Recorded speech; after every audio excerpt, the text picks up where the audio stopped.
Teu nome é mais alto. Diga!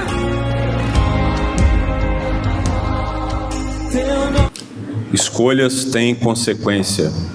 É o tema da mensagem, à luz do livro de Gênesis, capítulo de número 25, do verso 27 ao verso de número 34.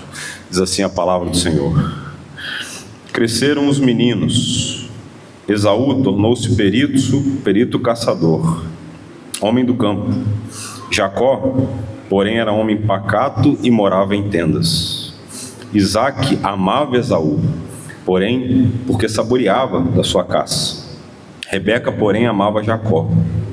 Jacó tinha feito um ensopado quando Esaú, exausto, veio do campo. E lhe disse: por favor, me deixe comer um pouco da coisa vermelha. Que coisa vermelha é essa aí? Pois estou exausto. Por isso, deram-lhe o nome de Edom. Jacó respondeu: primeiro me venda o seu direito de primogenitura. Ele respondeu: estou morrendo de fome. De que me vale o direito de primogenitura? Então Jacó disse: primeiro jure. Esaú jurou e vendeu seu direito de primogenitura a Jacó. E Jacó deu a Esaú pão e o ensopado de lentilhas. Ele comeu e bebeu, levantou-se e saiu. Assim, Esaú desprezou o seu direito de primogenitura. Que o Senhor nos abençoe, queridos. Os conflitos familiares, eles sempre são um dilema. E o conflito entre irmãos, ele é uma realidade presente na vida de muitas pessoas. Há irmãos que ainda hoje não se falam por algum conflito que aconteceu no passado, no decurso da história. Mas apesar de parecer algo novo, esse problema é mais antigo do que você imagina. A Escritura, desde o início, fala entre a inimizade entre irmãos. E essa realidade está presente em toda a história da humanidade. Foi assim no Antigo Testamento, entre Caim e Abel, entre Ismael e Isaque, entre Esaú e Jacó. No Novo Testamento, nós somos informados de um episódio que ocorre o mesmo. Um pai que tem 2 filhos, que são citados ali por Jesus na sua parábola. O filho mais velho e o filho mais novo, a parábola do filho pródigo. Portanto, a história da Escritura é uma história repleta de irmãos em contendas, irmãos em litígios, irmãos disputando algo, que vai da atenção, da simples atenção dos pais, ou até mesmo um posto mais alto no reino. Mas uma coisa se destaca entre todas essas histórias: o irmão mais velho sempre está sob a luz do foco da crítica e da rejeição. Foi assim com Caim, foi assim com Ismael, foi assim com Esaú, foi assim com os irmãos de José, foi assim com todos os irmãos de Davi, foi assim com o irmão mais velho da parábola de Jesus. Isso não quer dizer que os primogênitos, os primeiros, eles estão fadados a serem rejeitados. Mas o fato de os primogênitos estarem sempre envolvidos nessas situações querem nos mostrar algo. Não é uma mera contenda, não é um mero litígio, não é uma mera rejeição, não é uma mera coincidência. Então, o que Deus quer mostrar através dessas histórias? Deus estaria rejeitando o mais velho, preferindo o mais novo para sempre? O que você acha? Não. Deus está juntando todos esses irmãos mais velhos: Caim, Ismael, Esaú, Rúben, Manassés, Eliabe, todos os irmãos de José, todos os irmãos de Davi. E ele está contrariando toda a lógica humana para dizer basicamente isso: que a graça de Deus quebra a lógica do merecimento próprio. Não é a lógica humana. A salvação vem de Deus e pertence a Deus somente. Todos esses irmãos mais novos, escolhidos por Deus, darão a origem a um irmão mais velho, o maior de todos eles, o Cordeiro perfeito, o primeiro de todos, o qual todos nós seremos filhos por meio de adoção, o irmão mais velho, Jesus Cristo. E os filhos de Isaac, nessa situação aqui em especial, ele tem para nós um plano peculiar. É curioso notar como Deus vai quebrando a lógica do merecimento. E ele está expondo isso daqui na vida de Esaú e Jacó. Ele está mostrando que a sua graça transformadora pode chamar irmãos mais novos, contrariando ali a lógica do merecimento, a lógica daquilo que era comum, mérito próprio. É Deus predestinando, selecionando e elegendo aqueles que fariam parte da linhagem do Messias.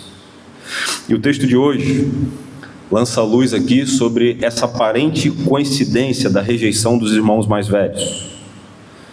Nós estamos aqui saindo da esterilidade de Rebeca para a sua gravidez, e agora para o momento de dar à luz.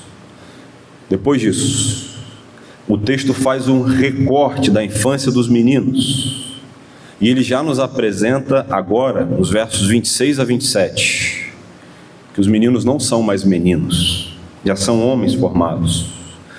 Nós não somos informados quantos anos se passaram até que os dois se tornassem homens formados, até porque o texto só diz: cresceram os meninos.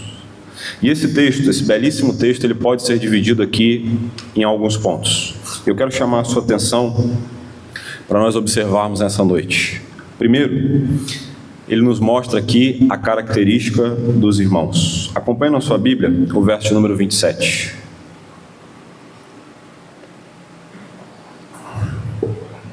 Cresceram os meninos.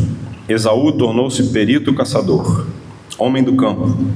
Jacó, porém, era homem pacato e morava em tendas. Vejam, quando gêmeos, já era nítido que eles estavam ali na barriga da sua mãe e eram gêmeos diferentes, com características físicas diferentes. Primeiro, nasce Esaú. O texto vai nos dizer que ele era ruivo e todo peludo. E no mesmo instante sai Jacó, mas segurando ali pelo calcanhar do seu irmão, como um símbolo de disputa. Mas agora o autor, ele amplia o quadro, e ele nos diz que eles não eram apenas diferentes fisicamente, mas também na personalidade. Não era apenas a aparência. Ele escreve aqui Esaú como alguém robusto, que gostava de viver ao ar livre e era um ótimo caçador, um perito na arte de caçar, um tempestivo, extremamente ligado às coisas presentes, como nós vamos ver um pouco mais à frente. E ele está aqui em contraste com seu irmão Jacó, como acontece em muitas das nossas famílias. Os irmãos praticamente são diferentes em tudo. Isso é inclusive um grande mistério da vida. Como pode sair do mesmo ventre, pessoas tão diferentes? Como os filhos são tão diferentes? Um gosta de aventuras, enquanto o outro gosta de estudar. Um é mais chegado ao ar livre, ao campo, enquanto o outro prefere assistir um filme no domingo à tarde. Os filhos, de fato, são diferentes. E Jacó é apresentado aqui como um pastor. Ele era um homem pacato que vive em tendas, que fabricava tendas, e ele está nas tendas o tempo inteiro. Diferente do seu irmão, ele não é alguém tempestivo, ele não é alguém dado aos sentimentos do presente, ele é um homem civilizado, como alguns podem dizer. E essa expressão hebraica aqui, usada para pacato, é tan, que é uma expressão muito rica. Ela é usada inclusive quando a Bíblia vai se referir a Jó como homem íntegro, que dá a ideia ali de alguém com comportamento refinado, alguém íntegro, que é o exato oposto de Esaú. Isso não quer dizer que por ser pacato, Jacó era alguém fraco, mas alguém que era simples, era íntegro e tinha simplicidade de caráter. E o próprio fato de passar a vida nas tendas indica ali alguém mais ligado à família, à promessa e também à aliança de Deus. Bruce Walter, que diz assim: Jacó está mais alinhado com o plano de Deus, mesmo que seus métodos depois sejam questionáveis. E os filhos são diferentes, como eu disse. Essa diferença entre os dois levou a um ponto de tensão maior ainda na família. Nós somos informados que a característica diferente dos dois filhos levou a um favoritismo pela parte dos pais. Observe na sua Bíblia o verso número 28 que diz: Isaque amava Esaú, porque se saboreava da sua caça. Rebeca, porém, amava Jacó. Vejam como isso é perigoso. A diferença entre os dois levou à existência desagradável de um favoritismo por parte dos pais. Isso é uma séria advertência àqueles que são pais ou que almejam ser pais algum dia. Porque o favoritismo dos pais era o resultado daquilo que os filhos faziam por eles. Basta você observar que Isaque amava mais Esaú, e há uma nota que o autor coloca aqui, que é dissonante no texto, que dá o motivo do amor. É um amor baseado no interesse de receber algo em troca. Vejam o que o texto diz: porque se saboreava da sua caça. Que tristeza, irmãos, é ver um pai que tem um amor por seu filho apenas baseado pelo interesse de receber algo. E por outro lado, nós não somos informados aqui sobre o motivo da preferência de Rebeca por Jacó. Talvez Rebeca se lembrasse do oráculo feito em relação a Jacó, onde Deus disse que o mais velho serviria o mais moço. Talvez porque Jacó estava ali sempre ao redor dela, ao seu redor, buscando as coisas de casa, já que ele vivia em tendas. Mas o fato é que ela amava mais a Jacó. Agora veja, os filhos são uma bênção do Senhor, mas eles não podem ser amados por aquilo que eles oferecem aos seus pais. E há aqui uma aplicação para nós. Ouça: ame os seus filhos igualmente. As preferências são um grande laço na ambiência familiar. Os filhos em geral, como eu disse, são muito diferentes. Alguns gostam mais de música, outros mais de desenho, alguns mais de internet, outros são aficionados em futebol, outros amam carros. Então, é muito comum você desenvolver uma afeição maior por aquele que tem preferências semelhantes às suas. É muito comum. Mas as consequências, elas são terríveis. E algumas vezes, esses erros eles podem ser duradouros. Ouça, eu falo isso com muito temor e com amor a você. A eleição é de Deus e não dos pais. Os pais não podem ter preferência. O terreno da casa de Isaque e Rebeca estava sendo preparado para que os pais tivessem ali uma vida de desentendimento por causa dos filhos. Isaque seria enganado justamente por sua preferência, porque ele gostava da caça. E Rebeca veria o seu filho que ela tanto amava, que tanto gostava de ficar em casa o tempo inteiro, mudando-se para longe dela, a ponto de provavelmente, à luz da história, nunca mais ter a oportunidade de ver o seu filho antes da sua morte. E esse favoritismo, ele vai criando lastros nas famílias que seguem e perpassam por toda uma nova geração. Porque observe, o favoritismo de Isaque por Esaú e de Rebeca por Jacó fizeram o mesmo Jacó posteriormente depositar o seu favoritismo no seu filho José. E o favoritismo por Jacó por José gerou ódio nos seus irmãos a ponto deles tramarem a sua morte. Vejam o que diz em Gênesis 37, versos 2 a 4. Essa é a história de Jacó. Quando José tinha 17 anos, apacentava os rebanhos com seus irmãos. Sendo ainda jovem, acompanhava os irmãos, filhos de Bila, e os seus filhos de Zilpa, mulheres de seu pai, e trazia más notícias deles a seu pai.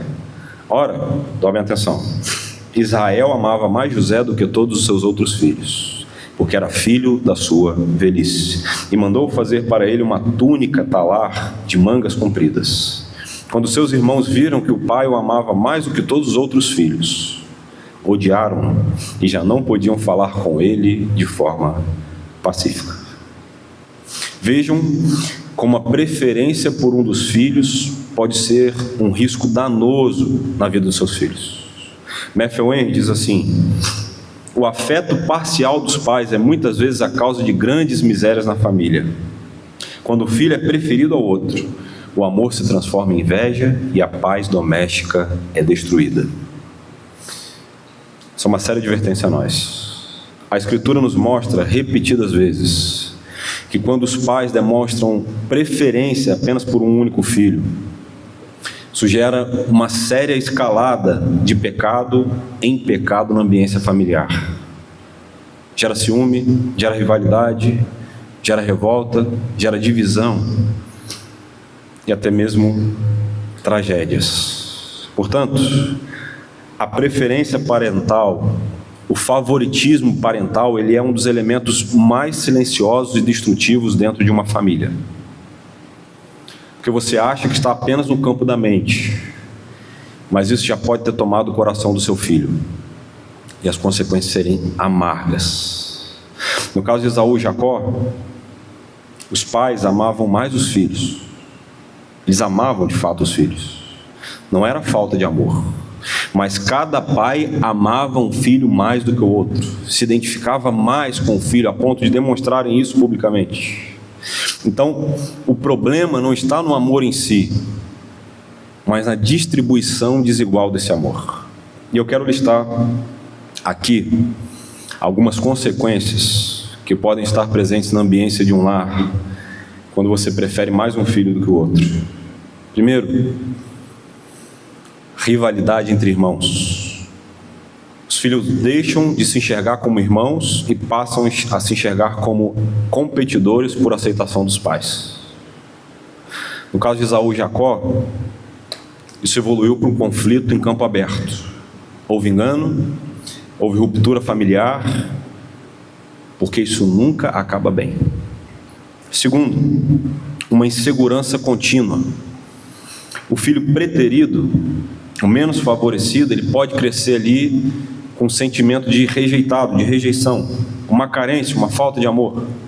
Enquanto aquele que é preferido, ele pode desenvolver uma dependência emocional, de sempre precisar ali ser elogiado equivocadamente, ou até mesmo criar ali um senso de superioridade em relação aos outros. O fato é que nenhum dos dois cresce de forma saudável.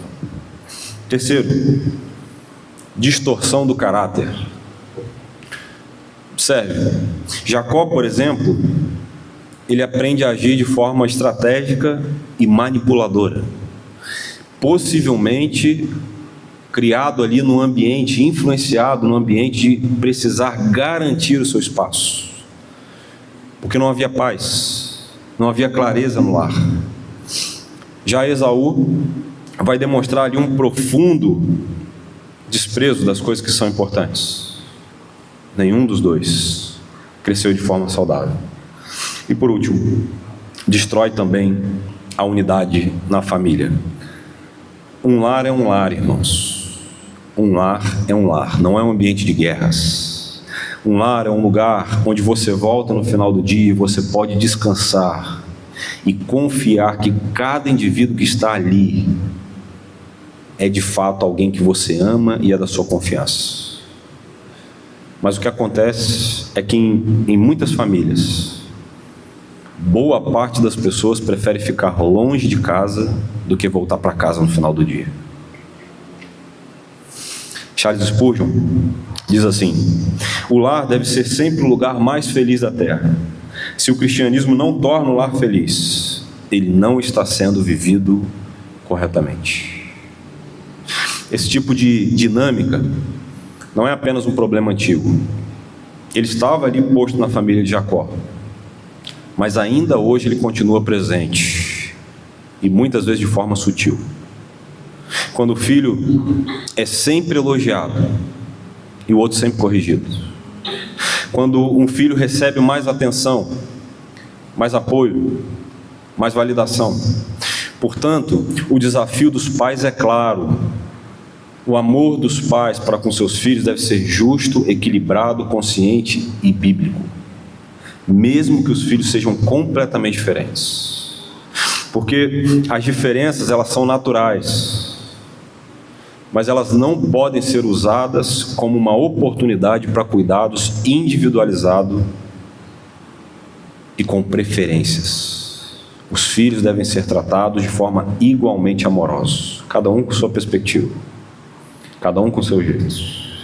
E se por algum motivo na sua vida você foi vítima de pais que te trataram de forma diferente, eu quero te dar uma palavra hoje. Ouça, não é o fim do mundo. Deus pode cicatrizar feridas e reatar relacionamentos quebrados. Portanto, confie na graça transformadora de Deus. E se por algum motivo você que é pai e você que é mãe tratou os seus filhos de forma diferente e hoje você reconhece isso, ouça, não é o fim do mundo. Deus pode cicatrizar feridas e reatar relacionamentos quebrados. Peça perdão aos seus filhos, volte atrás, corrija o seu erro e confie na graça transformadora de Deus. Isaac e Rebeca poderiam ter evitado muitos problemas que aconteceram no seu lar, se simplesmente eles tivessem confiado na palavra de Deus e ensinado aos seus filhos que o mais velho serviria o mais moço. Mas eles preferiram fechar os ouvidos para Deus e confiar ali nos seus próprios meios para garantir que a promessa fosse cumprida. Qual foi o resultado disso? As consequências foram terríveis. Quantas desarmonias, quantos problemas familiares podem ser evitados ainda hoje se a palavra de Deus for levada a sério. Que o Senhor nos ajude nesse desafio singular. Isso nos leva ao nosso próximo ponto na divisão do texto. O homem pode ser governado por seu apetite. Observe na sua Bíblia o verso 29 e o verso número 30, o que dizem. Jacó tinha feito um ensopado, quando Esaú, exausto, veio do campo e lhe disse: por favor, me deixe comer um pouco da coisa vermelha, essa coisa vermelha aí, pois estou exausto. Por isso lhe deram o nome de Edom. Vejam, desde o Éden nós temos problema com isso, irmãos. Comida. Desde o Éden. É curioso porque um caçador aqui a essa altura, faminto, só representa uma coisa. Esaú está tendo um dia infernal. Um caçador não bateria na porta de uma almofadinha para pedir um pouquinho de comida se naquele dia tivesse tudo dando certo. Então está dando tudo errado para Esaú. Ele não havia conseguido caçar nada. Ele não consegue preparar nada nem para ele comer, que dirá para sua família. Ele é alguém ali que está com fome. E vejam, alguém com fome é sempre alguém mal-humorado. É ou não é? Ranzinza. Eu não sei se você já teve a oportunidade de conviver com alguém assim ou de estar com alguém assim. Mas alguém com fome de verdade é alguém que sempre está mal-humorado. As mulheres que eu digo, né? Esaú aqui está com fome de verdade. Não é uma fome pequena, com algumas horas sem comer. Ele está com fome de verdade. Porque veja, ele é um caçador acostumado a ficar dias atrás de uma caça. Então, ele não consegue caçar nada e ele volta para sua casa. Então, a fome aqui não é uma fome comum. Não é uma fome de algumas horas de privação, como nós estamos acostumados ali a sentir próximo da hora de almoço. Ele realmente está exausto, faminto e precisando comer alguma coisa urgentemente. E esse episódio, Esaú é tão mal visto que o Novo Testamento ali, ele é chamado de impuro por essa decisão de trocar o que era duradouro por aquilo que é temporário. Nós acabamos de ler Hebreus capítulo 12. Vejam o que diz no verso 16. e cuidem para que não haja nenhum impuro ou profano como foi Esaú, o qual por um prato de comida vendeu o seu direito de primogenitura. A condição desse homem é de alguém que está passando fome, está passando necessidades. E o que acontece? O almofadinha, o rapaz, o pastor, o homem das tendas, está lá, Jacó. E ele se aproveita disso. Numa situação normal, como que você receberia o seu irmão na sua casa? Seu irmão bate na porta e diz: estou com fome. Puxa uma cadeira, senta aí, vamos comer, tem lugar para você. Mas aquela família ela estava tão desarranjada que Jacó lida com a fome do seu irmão como uma maneira de se dar bem. Ele vê então na fome do seu irmão uma oportunidade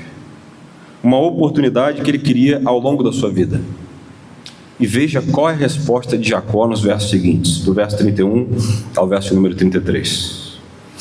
Jacó respondeu: primeiro me venda o seu direito de primogenitura.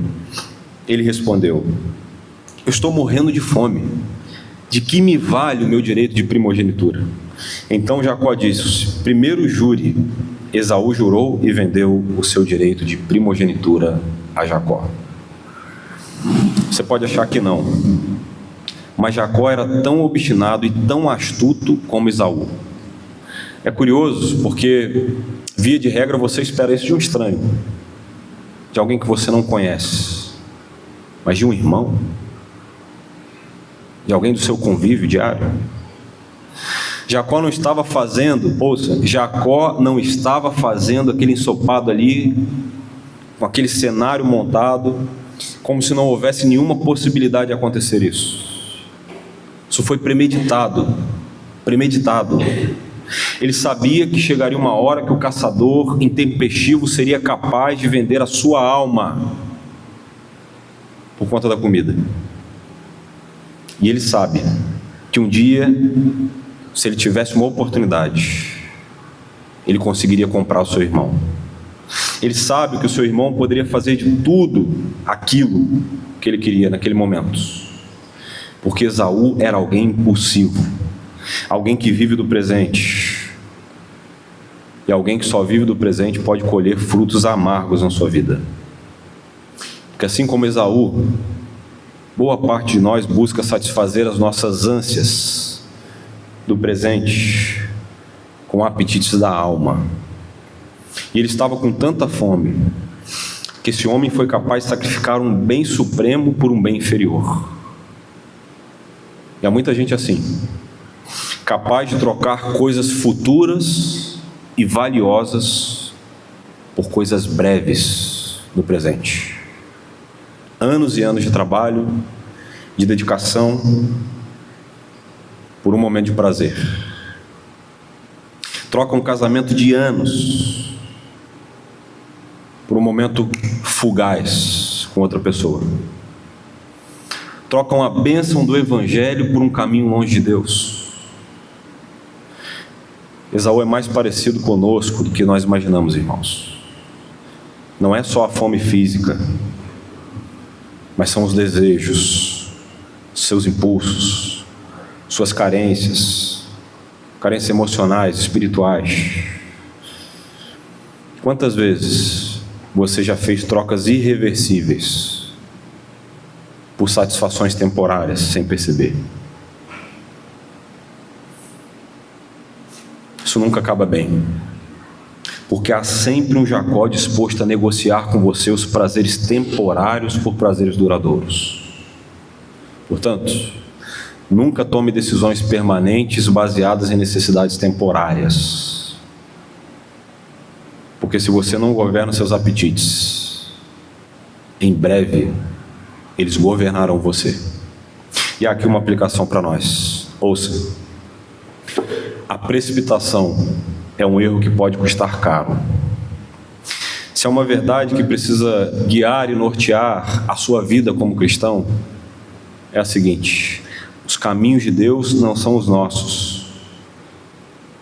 Muitas vezes nós não entendemos os desígnios do Senhor. Portanto, é melhor esperar do que se precipitar e errar.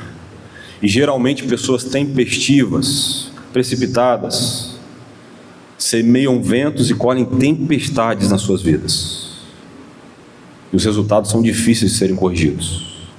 Se você é precipitado, se você é tempestivo, peça a Deus sabedoria e domínio próprio. Nunca é bom tomar decisões precipitadas, porque por vezes as consequências podem ser danosas e irreparáveis.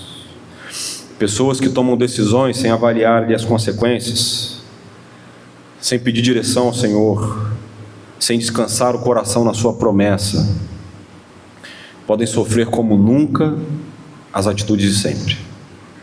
Portanto, mesmo se as condições ao seu redor estiverem favoráveis, como era o caso de Esaú, estava ali o prato de lentilhas, arrumado em cima da mesa, favorável, mas as decisões não foram adequadas. Então, procure ouvir a voz de Deus e confiar nas suas promessas, porque mesmo durante os caminhos difíceis que o Senhor te fizer passar na sua vida, Ele não te abandonará, Ele nunca está distante, Ele é um Deus fiel, e o Deus da aliança nunca abandona os seus, e Ele coordena a nossa vida para o nosso bem.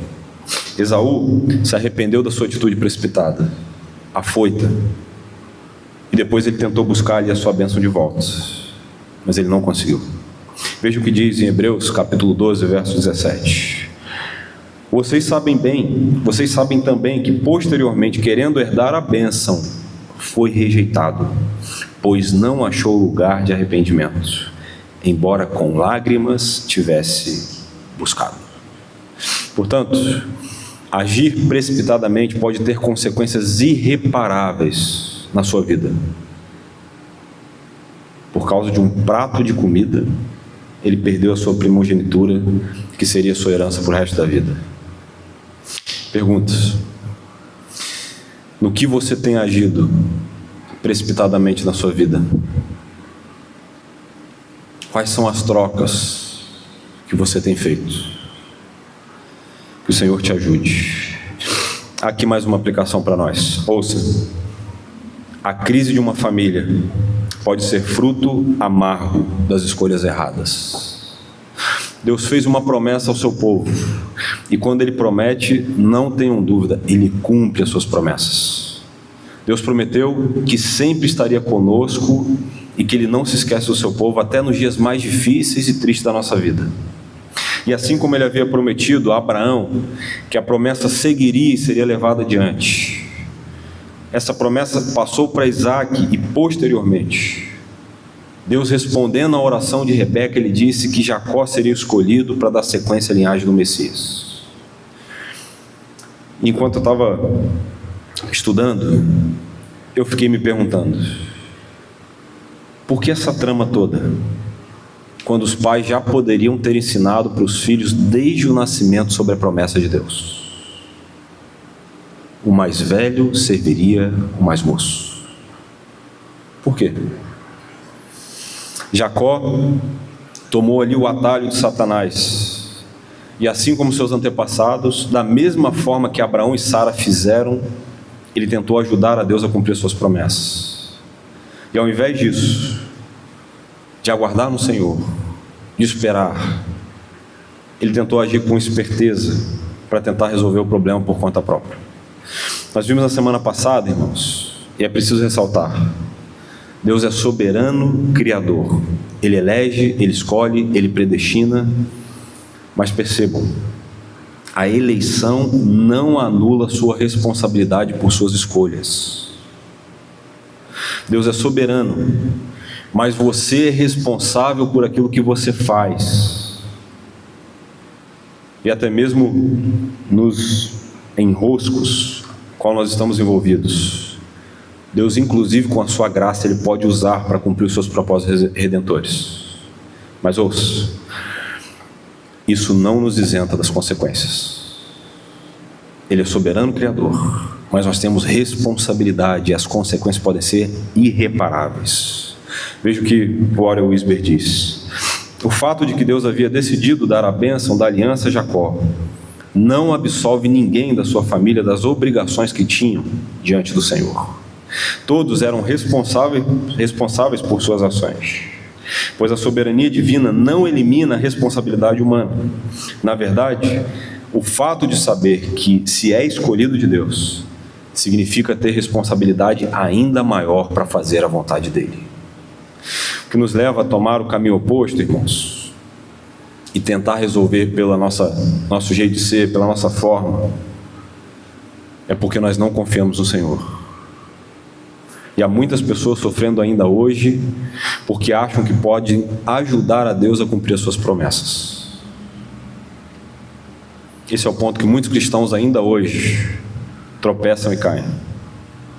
Creem em Deus para a salvação, mas não têm a certeza de que podem confiar nele para as coisas do dia a dia, para as coisas rotineiras, e que podem descansar nas suas promessas. Deus vai me dar um namorado? Não. Eu resolvo por mim mesmo.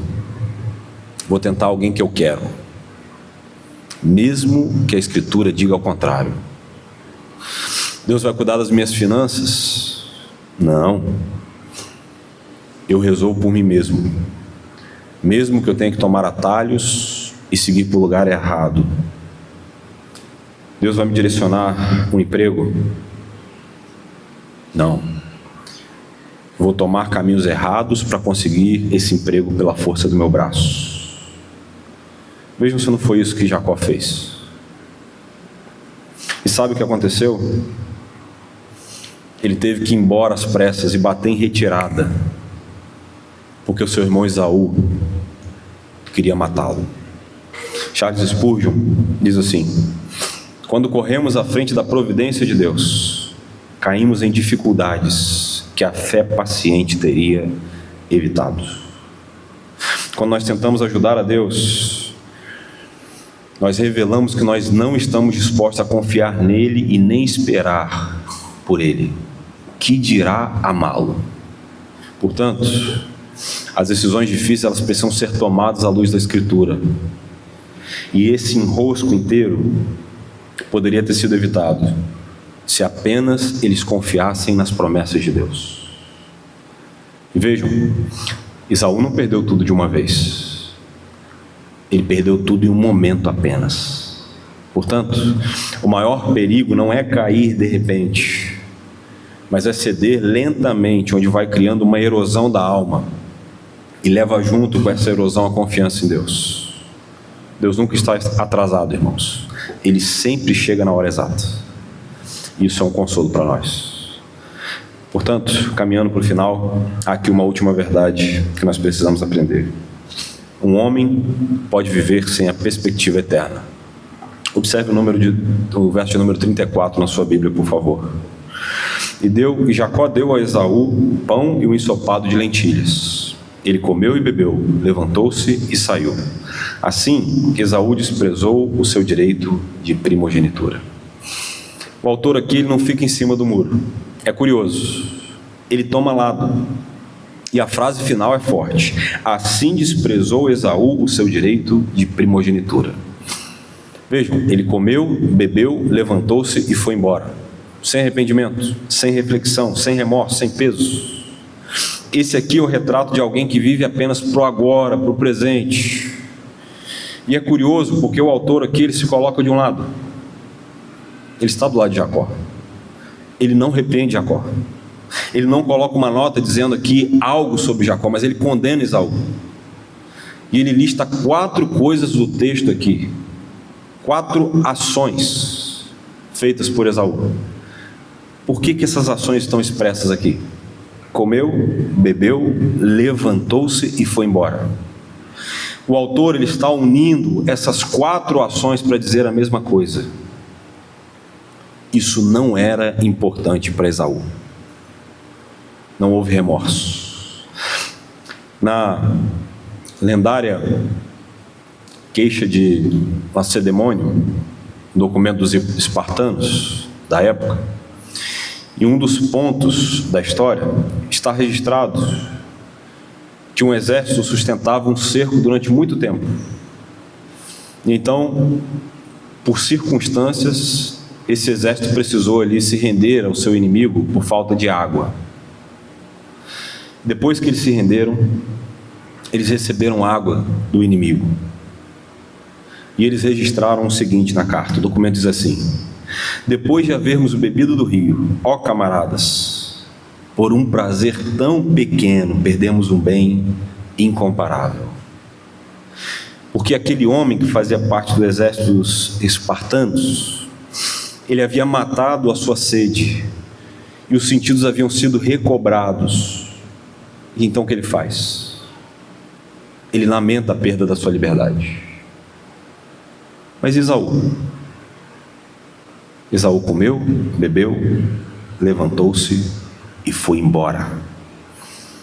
Ele não considerou que ele havia sacrificado uma bênção muito mais importante do que a comida, do que aquele prato, porque ele vivia uma vida sem perspectiva eterna.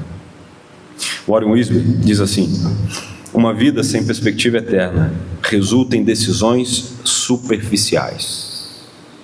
E ainda hoje, assim como Esaú, existem muitas pessoas vivendo assim, tomando decisões impulsivas, não se arrependem, vivem uma vida pensando que a eternidade não chegará. E veja, uma pessoa que vive uma vida sem eternidade no coração sempre fará escolhas pequenas demais. Nós devemos viver sabendo que nós fomos criados para a eternidade. O apóstolo Paulo vai dizer que o céu ele é indescritível. Tenta imaginar, indescritível. Nem olhos ouviram, nem olhos viram, nem ouvidos ouviram, nem jamais penetrou no coração do homem o que Deus tem preparado para aqueles que o amam.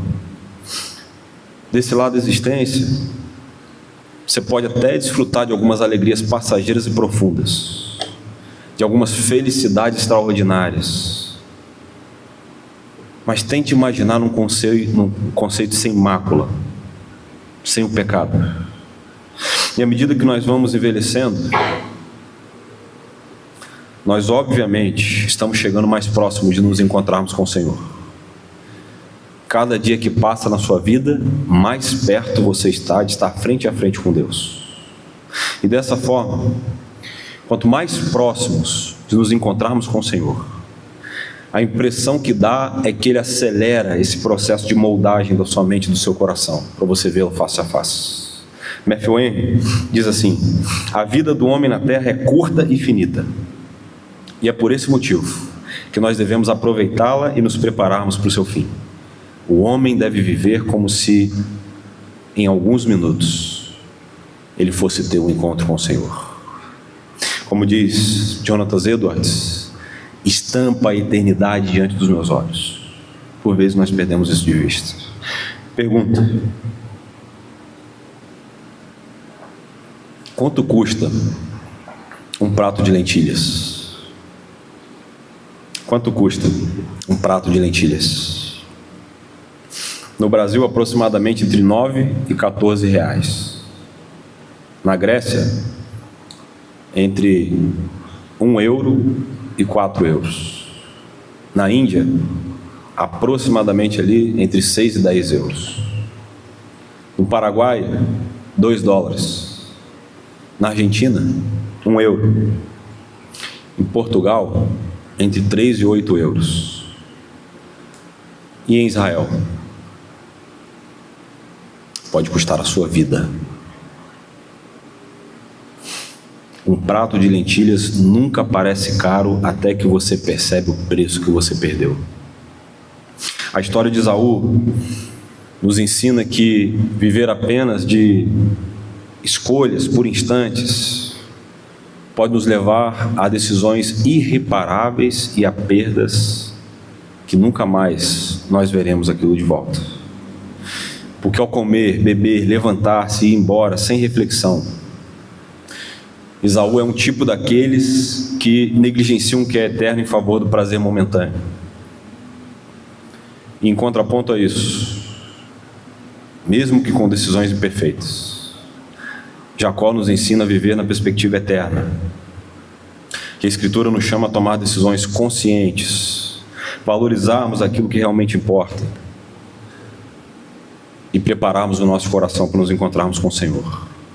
Portanto, a verdadeira sabedoria está em estampar a eternidade diante dos nossos olhos, Lembrando que cada escolha, cada decisão nos molda não apenas para a nossa vida presente, mas também para o nosso destino eterno.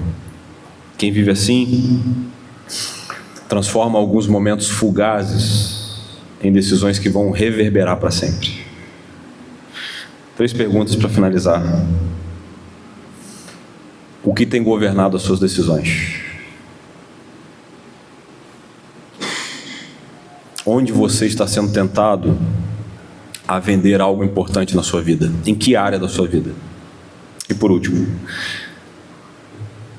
você tem enxergado a vida olhando para a eternidade? Caminhando para a conclusão, é curioso quando nós chegamos a esse ponto. O que Deus fará com esses dois? Jacó e Esaú. Um deles atribuiu o direito à sua primogenitura um valor menor do que um prato de sopa. O outro faz desse direito uma mercadoria comprada e arma ali uma estratagema para conseguir aquilo que ele quer. Qual desses 2 homens será salvo por Deus? Ou melhor, por que Deus deveria salvá-los? Essa história nos mostra que nenhum deles merece, por suas atitudes, que Deus estenda sua mão e toque o coração deles.